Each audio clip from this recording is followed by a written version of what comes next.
Dhaka medical college হাসপাতালে গতকাল রাতে বেসরকারি বিশ্ববিদ্যালয়ের শিক্ষার্থী দীপ্তির চিকিৎসা সেবায় অবহেলায় মৃত্যু হয়েছে। অভিযোগ এনে ডাক্তারদের উপর হামলা করে শিক্ষার্থীরা। ওয়ার্ড থেকে ধরে নিয়ে এখানে আমাদের পরিচালকের রুম পর্যন্ত নিয়ে আসে, মারতে নিয়ে আসে। তারপর আরেকজন জুনিয়র ডাক্তার ছিল, তার উপরও তারা হামলা করে।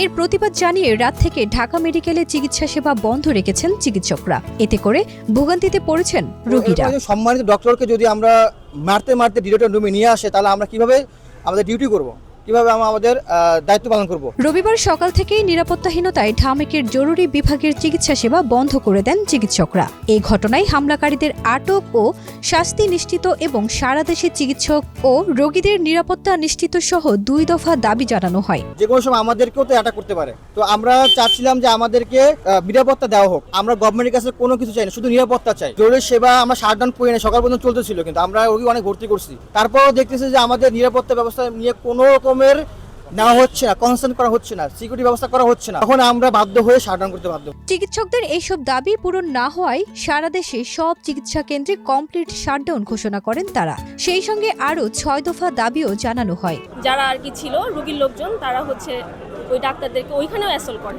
আর শুধু এই ঘটনাই না, পরবর্তীতে রাতের দিকেও একটা ব্রড ডেড পেশেন্ট আসছিল, সম্ভবত পয়জনিংয়ের কেস।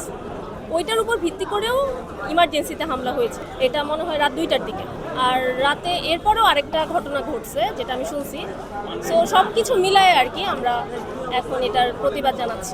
প্রসঙ্গত, শনিবার মধ্যরাতে খিলগাঁও সিপাহীবাগ এলাকা থেকে 2 গ্রুপের সংঘর্ষে আহতরা ঢাকা মেডিকেলে চিকিৎসা নিতে আসেন। পরে অন্য আরেক গ্রুপ চাপাতি সহ হাসপাতালের জরুরি বিভাগের ভেতরে ঢুকে যায়। এ সময় হাতে নাতে 4 জনকে আটক করে সেনাবাহিনীকে দেয় কর্তৃপক্ষ। পরে অন্য আরেক রোগীর মৃত্যুর ঘটনায় হাসপাতালের জরুরি বিভাগের অনস্টপ ইমার্জেন্সি সেন্টারে ভাঙচুর চালায় রোগীর স্বজনরা। এক ডক্টর আপু ডিউটি করতেছিলেন, তার উপর হামলা করছে। তারপরে রোগীর লোক এসে হামলা করছে। সেই রোগীটা ছিল বিষ পান করে আসছে। বিষ পান করে রোগীর অবস্থা আগে থেকে মুমূর্ষ ছিল। তো তাকে বলা হয়েছে যে আপনি ইসিজি করে নিয়ে আসেন পাশি রুম থেকে। তো পাশি রুম থেকে ইসিজি করে নিয়ে আসার পরে দেখে সে ডেথ, ইসিজির মধ্যে দেখলো সে ডেথ হয়ে গেছে। এই ডেথ ঘোষণা দেওয়ার পরেই রোগীর লোকজন ডাক্তারের উপর হামলা চালাইছে। নিরাপত্তা শঙ্কায় জরুরি বিভাগের কার্যক্রম বন্ধ করে দেন চিকিৎসকরা।